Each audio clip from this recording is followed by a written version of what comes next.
はい、どうも、月ラボです。今回はですね、こちら、Xiaomi の最新 Android タブレット、Xiaomi Pad 5 Pro を入手したので、レビューしたいと思います。飛ぶ鳥を落とす勢いの Xiaomi が出す、まさに派遣取りとも言えるような Android タブレットで、昨今のタブレット需要と相まって非常に注目度の高いプロダクトです。価格は4万円で前半ながら、スナドラ870を搭載し、まさにハイスペック。また、その他の付加価値もモリモリで、市場を席巻する気満々です。そして何より、先に専用のスタイラスペンが日本の技的に登録されたこともあり、日本国内での正式発売もかなり角度が高いのだと期待されています。スナドラ870で4万円台、Xiaomi という揺るぎないブランドから放たれる派遣取りタブレット。日本版も期待値が高い。これは激アツです。一方、市場にはレノボシャオシンパッドプロというこれまた高品質低価格のタブレットが先んじて展開されており、スペックも非常に近く、Xiaomi Pad 5シリーズはどのように差別化されているのかということを多くの方が気になっているはずです。実際に1週間ほど Xiaomi Pad 5 Pro を使用してみたリアルなところをご紹介していきたいと思います。では早速見ていきましょう。まずはスペック表を見ていきたいと思います。SoC にスナップドラゴン870を搭載し、メモリは 6GB DDR5、ストレージは 128GB で UFS3.1 を採用しています。ディスプレイは11インチ WQHD プラスで 120Hz のリフレッシュレートに対応した LCD ディスプレイです。スピーカーはドルビーアトモスに対応したスピーカーを8機搭載し、バッテリーは 8600mAh の大容量、独自 67W の超急速充電器に対応し、PD-QC とも互換があります。GPS をサポートし、Wi-Fi 6にも対応。生体認証は指紋と顔認証に対応しています。このスペックでお値段42,000円と圧倒的スペックと独自機能もりもりで、こんなん誰でも欲しくなるでしょう。Xiaomi 兄さんマジで派遣取りやでといったタブレットになっています。ディスプレイに 120Hz のハイリフレッシュレート、スピーカーは驚きの8機搭載。この辺がポイントになりそうですね。また別売りですが 67W という Xiaomi 独自の充電規格にも対応し、大容量バッテリーながら充電速度もカバーしています。あと地味なんですが GPS も対応しています。ライバルとなるシャオシンパッドプロは実は GPS 非対応なんですよね。これに関しては地味に大きな判断材料かもしれません。本体の方をしっかり見ていきましょう。デザインとしては Xiaomi 今期のフラグシップ Mi 11シリーズに倣ったデザインになっています。デザイン的には Redmi K40 をそのまま大きくしたような感じですね。背面はフロストガラスになっていてさらっとした質感です。特徴的なカメラユニットですね。Mi 11のデザインを踏襲しています。メインカメラは1300万画素で、もう一方は500万画素の振動カメラです。カメラは 4K30fps の撮影にも対応しています。ちなみに二眼なのはプロモデルのみで、無印はデザイン的にダミーになっています。プロと無印の違いは別項目でご紹介したいと思います。側面側は今期発売されるタブレットがこぞって採用している iPhone 12よろしくなフラットでエッジの立ったデザインになっています。高級感がありますよね。本体上部には音量ボタンと専用スタイラスペンのマグネット式充電接点があります。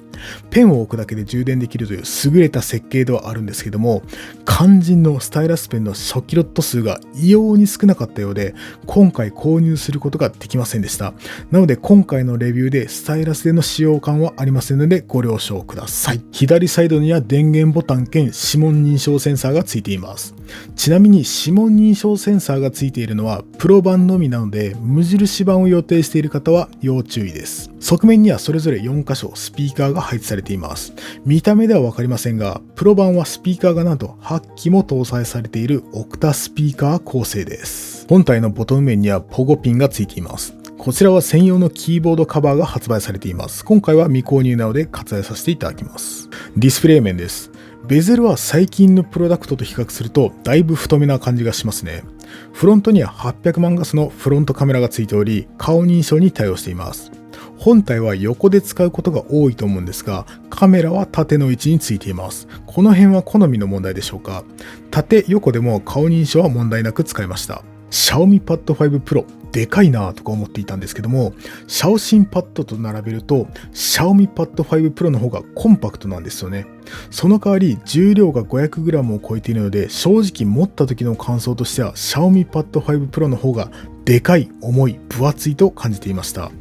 ポジティブに言うなら高級感がありますけども、ネガティブに言うなら重たいです。最近のタブレットとしてはちょっとごついなと思いますが、全体的な筐体品質は高く、ハイエンドクラスの仕上がりだと思います。ちなみに、シャオミの純正ケースをつけるとこんな感じです。この純正ケース、また質感がすごくいいんですよね。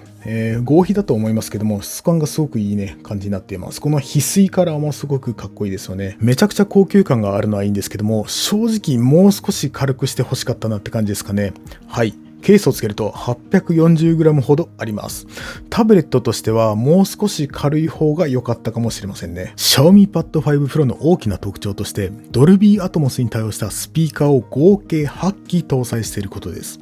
オクタスピーカーって何さって感じですが、スマホやタブレットのスピーカー数のマウントってあんまり信用ならないじゃないですか。とりあえず数字だけ豪華にしてればなんとかインパクトあるだろ的な。今回の Xiaomi Pad 5 Pro のスピーカーも別にハーマンカードン製でもないので、多分拍子抜けだろうなと思っていました。実際に聞くまでは。Xiaomi Pad 5 Pro に搭載されているオクタスピーカー、マジですごいです。段違いのパワフルさとクリアな音質で圧倒的です。マジで。音に関してボキャブラリーがなくて、この凄さを伝えるのが、うまく伝えられないのが悔しいぐらいに音質がいいです。本当にすごいです。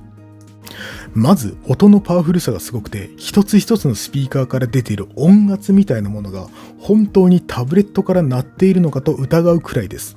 これまで見てきたタブレットでスピーカーを多数搭載しているものって、一つのスピーカーの音量、音圧が小さく意味のないものが多かったんですが、Xiaomi Pad 5 Pro に搭載されているスピーカーは個々がしっかりとスピーカーとして生きています。まさに数の暴力といった感じなんですよね。音割れまでの許容値が広く、結構な音量を出しても音割れしないのはすごいと思いました。正確な聞き比べになるかはわかりませんが、マイクをここに設置し、本体をここに設置して聞き比べを行いたいと思います。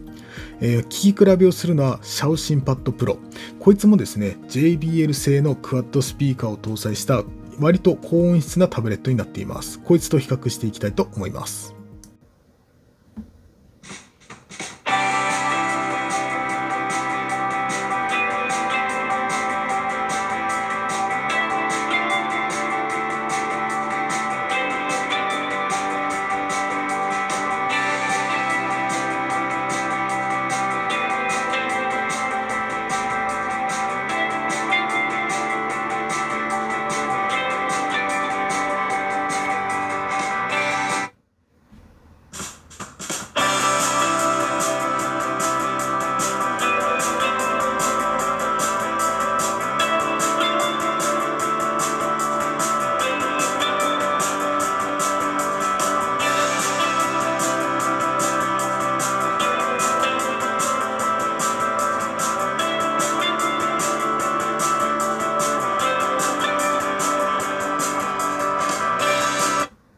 はい。というわけでどうだったでしょうか。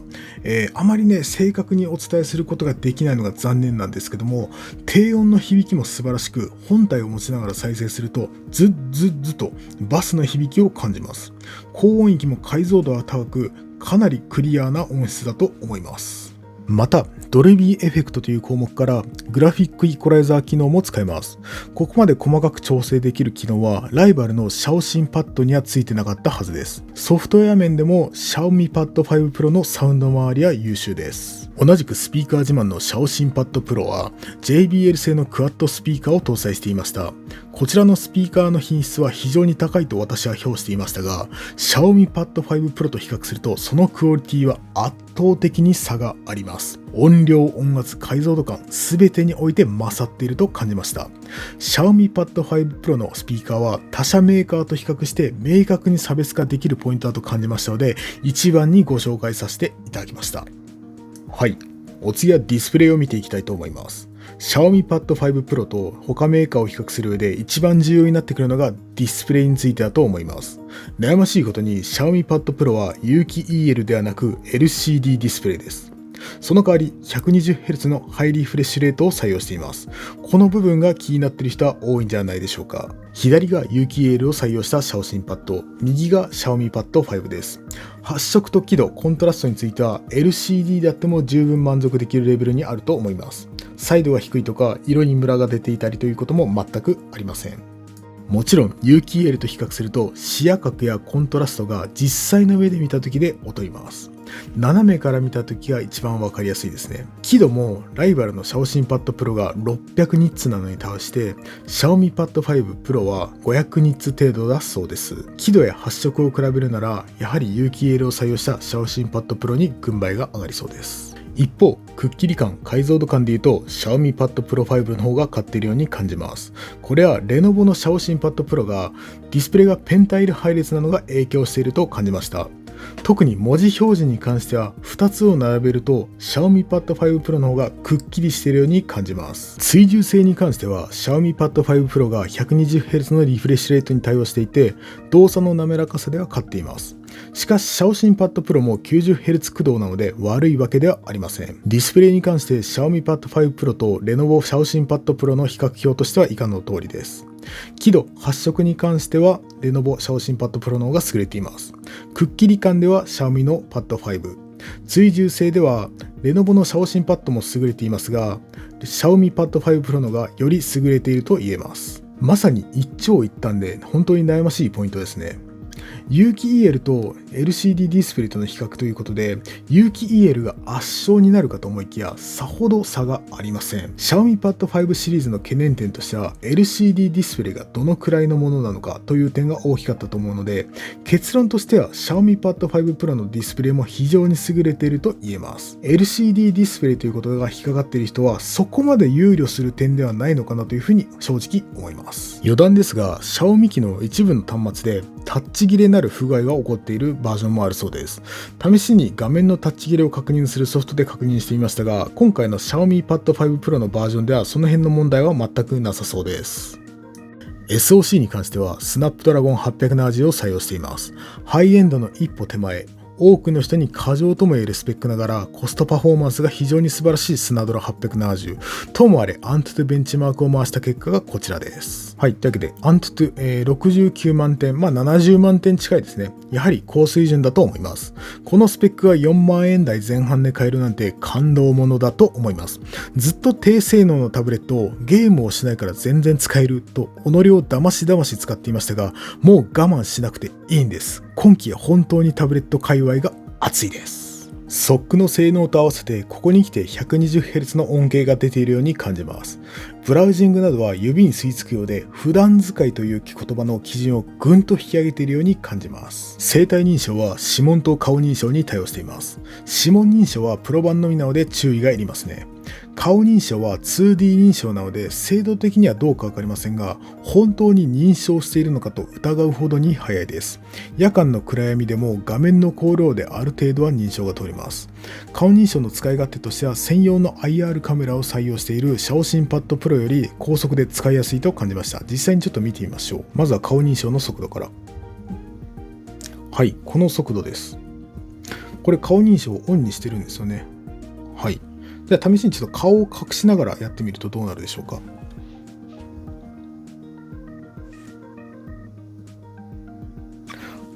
はい、というわけでね、顔を隠してると全然認証が通らないと。このスピードなんですよね。すごく使いやすいんですよね、このスピード。はい。指紋認証の精度はこんな感じです。はい。もう爆速ですね。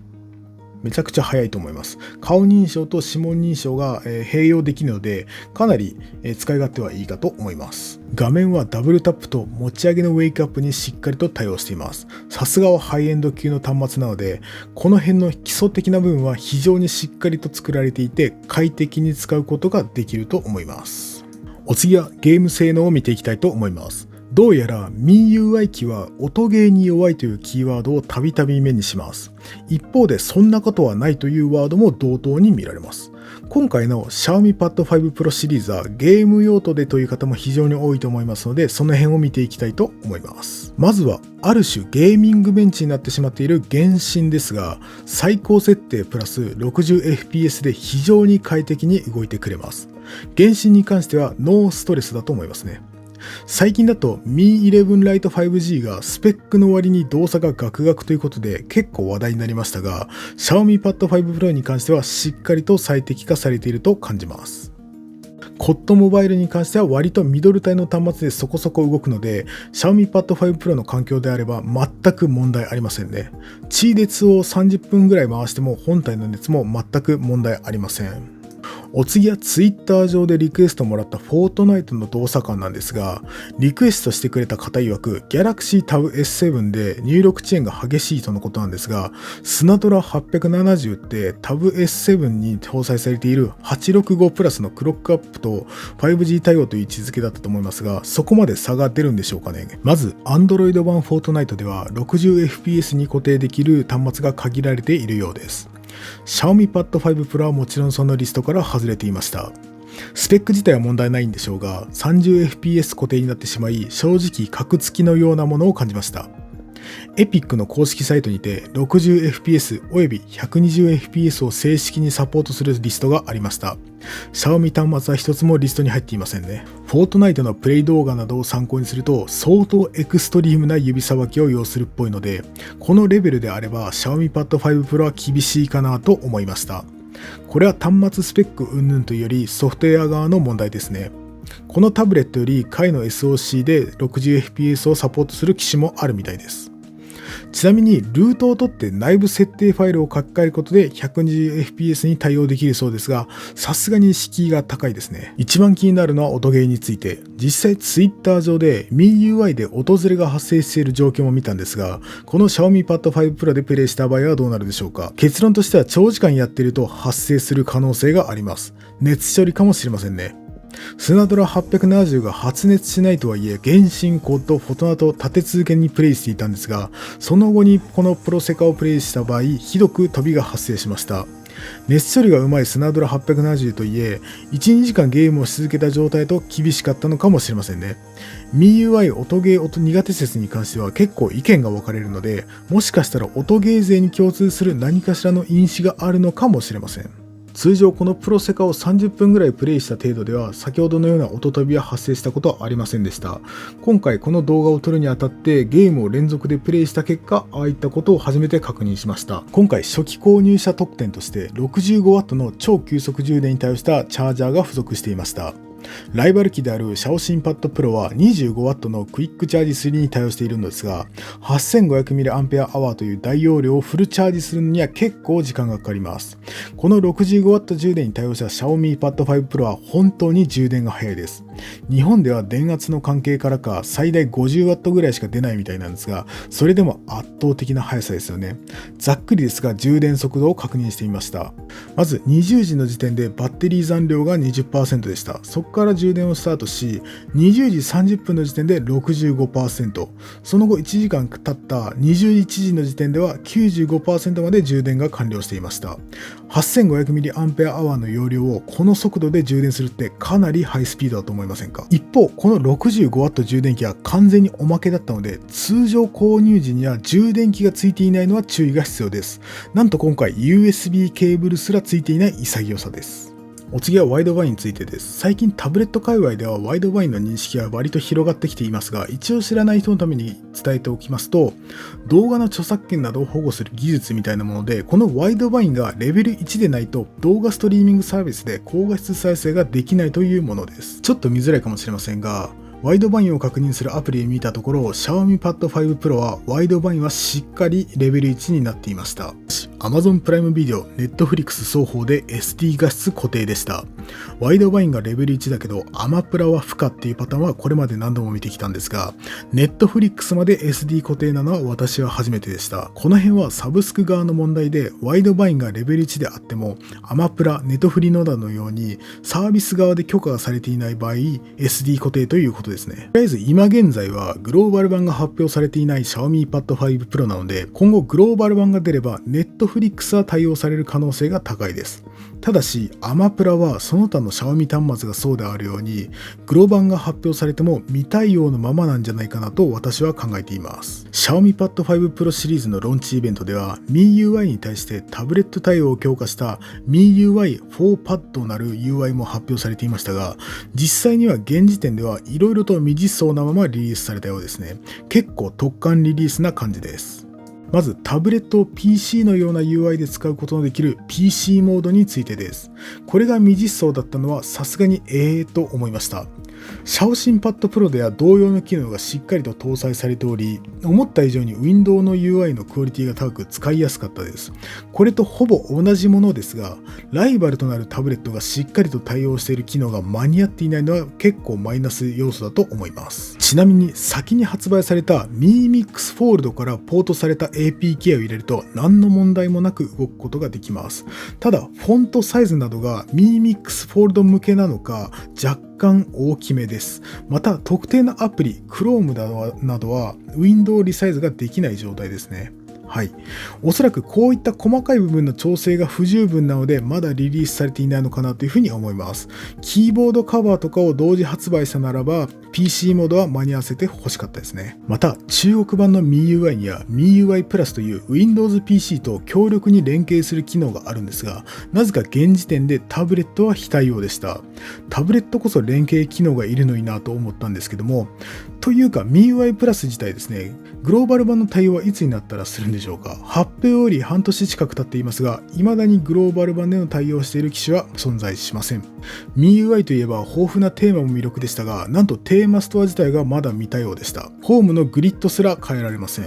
実際にはプロセス自体は存在していて動いています。意図的にテーマストアが省かれていますね。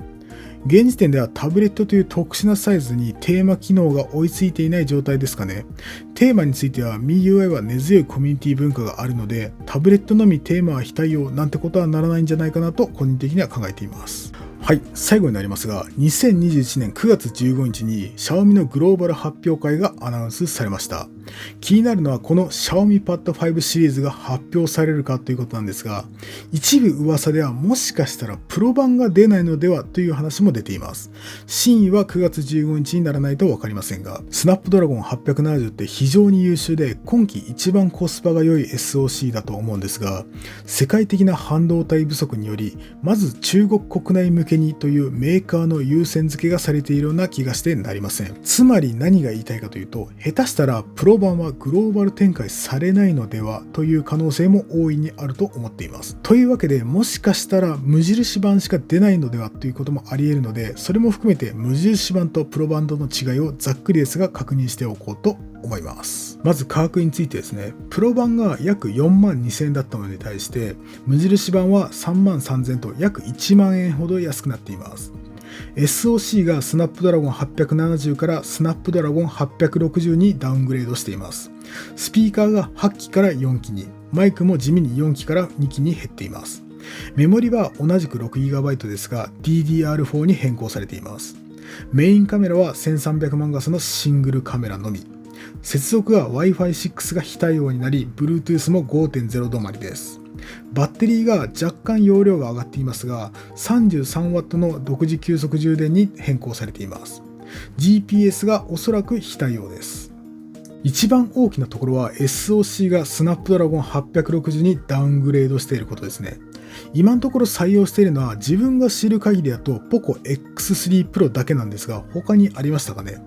アントゥトで言うと57万点ほどということで、普段使いには十分すぎるぐらいのスペックはあります。一番評価したスピーカーが8機から4機にダウングレードし、地味にマイクも半分になっています。その他細かいところ、いろいろと価格なりにダウングレードしていますね。正直このスペックで3万3000でも全然こっちでいいじゃんと思うわけですね。プロ版は多くの人にとってオーバースペックであるとも言えます。まあそのオーバースペックが4万2000で買えてるっていうインパクトもすごいんですが、できればプロ版も展開してほしいですが、無印版であってもベストセラーになりそうなスペックです。最後に良い点悪い点をまとめていきたいと思います。ディスプレイが LCD ながら綺麗なのと、オクタスピーカーが感動レベルなこと。アントゥ70万点台で4万円台は正義だと思います。悪い点としては重量が重いことと SD カードスロットがないこと、UI やソフト側の調整が現時点で若干間に合っていない点が悪い点として挙げられます。個人的に一番の懸念点はディスプレイの性能だったので、これが想像以上に品質が高いため杞憂に終わりました。オクタスピーカーは本当に圧倒的で、本機の一番のアピールポイントはスピーカーかもしれませんね。その他スペックも含めて4万円台は派遣取り価格だと思います。多くの人にとって SD カードってもう必要ですかね。音楽や動画もサブスクになってきているので使う場面って少ないような気がします。UI やソフト側の調整が間に合っていない状態で Xiaomi Pad 5 Pro が完全な形で使えなかったのが残念なところです。ともあれグローバル版が出る頃にはしっかりと調整されていると思われます。はい。というわけで今回こちら Xiaomi Pad 5 Pro の方を見ていきました。今回心残りなのはスタイラスペンが使えなかったっていうことですね。スタイラスペンについては中国本土でもかなりの難民を出しているようで、出荷数が本当に少なかったみたいです。日本で展開することがあれば本当にバカ売れするタブレットだと思います。はい。というわけで今回のこちらの動画が参考になったって方がいらっしゃればチャンネル登録とグッドボタンお願いします。以上、ザキラボでした。ありがとうございました。